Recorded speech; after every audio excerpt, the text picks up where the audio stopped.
Aj vám sa občas stane, že ste ako utrhnutí z reťaze.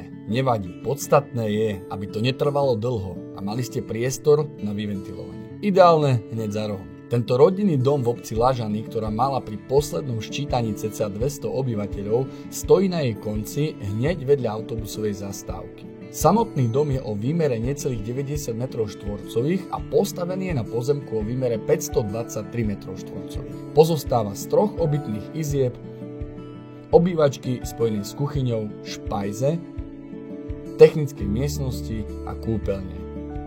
Je vymurovaný z porobetónových tvárnic hĺbky 30 cm a k tomu zateplenie o hĺbke 15 cm. Tento dom sa predáva v štádiu holodom. Na pozemok vedie asfaltová obecná cesta a dom je napojený na elektrínu, kanalizáciu a hneď vedľa domu je vyvrtaná studňa s napojením do domu. Ak teda máte radi divočinu po ruke, tak ako ja, a páčila sa vám táto ponuka, neváhajte ma kontaktovať telefonicky, e-mailom alebo prostredníctvom sociálnych sietí a takisto sledujte náš YouTube kanál, na ktorom môžete sledovať všetky novinky, ktoré pre vás pripravujeme.